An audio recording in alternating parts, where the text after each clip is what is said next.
À l'occasion des masters de pétanque, nous avons rendu visite à nos clients la boule au but pour savoir comment sont fabriquées les fameuses boules de pétanque. Je suis Romain Souvigné, je travaille dans la société La Boule au But depuis maintenant une quinzaine d'années. Donc je suis la troisième génération d'entrepreneurs dans cette société et donc du coup j'ai pris la présidence depuis 2021.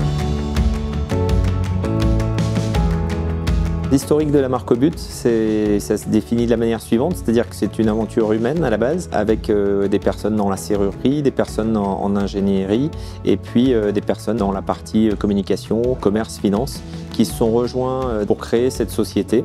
Et la boule au but est née dans ces années-là, entre 55 et 60.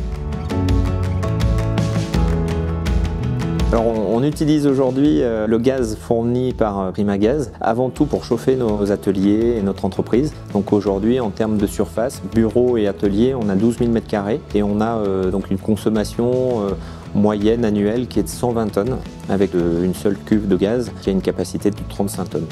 Et à l'époque de mon grand-père, on utilisait du fioul et ils ont pris la décision de lancer l'installation d'une cuve de gaz pour pallier à la consommation du fioul. Aujourd'hui, on fabrique environ 10 000 boules de pétanque par jour, ce qui représente environ 1 800 000 boules annuelles.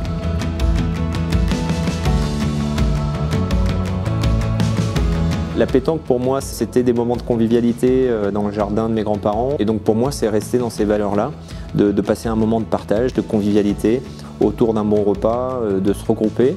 Et puis c'est pour moi aussi un lien social aujourd'hui.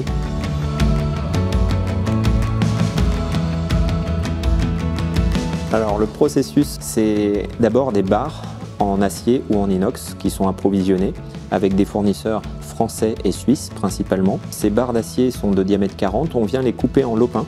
Ce lopin va être chauffé à 900 degrés, va être écrasé avec des presses à chaud. Le disque est écrasé et embouti en coquille et il nous faudra donc 2 lopins pour arriver à réaliser pour chacun une coquille et ensuite les souder. Une fois que la boule est soudée, on va usiner donc le tour de la boule pour en faire la sphère parfaite. Et cette sphère, on va ensuite la marquer à notre image, donc avec le modèle qu'on a choisi sur le dessin, sur la marque. On va ensuite faire ce qu'on appelle nous la trempe. C'est donner la dureté finale de la boule. Donc cette étape de trempe permet d'avoir une vraie longévité de nos produits. Une fois la trempe réalisée, on va la poncer, la polir, puis la satiner et on va retrouver un acier naturel et un inox naturel. À l'étape de l'inox naturel, la boule est finie et donc ensuite on va les conditionner. Donc on va les mettre dans une boîte en carton pour rester aussi dans le respect de l'environnement et puis on va venir mettre un facing autocollant qui explique qu'est-ce qu'il y a à l'intérieur. Et puis on va, pour des entreprises ou pour des particuliers, ensuite graver soit le logo, soit le prénom de la personne, aussi en interne avec des machines, pour pouvoir les expédier directement.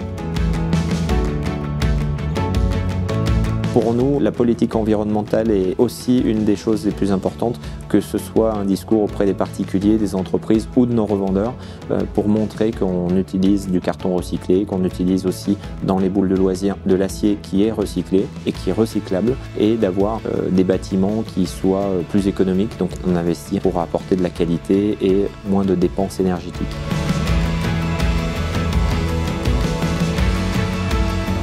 Alors les Masters Pétanque, on est partenaire depuis le départ, depuis la création. Ça fait donc maintenant 20 ans que l'on est partenaire et c'est une belle manifestation sur laquelle on rencontre beaucoup d'entreprises, beaucoup de passionnés et beaucoup de spectacles avec les joueurs qui nous apportent satisfaction.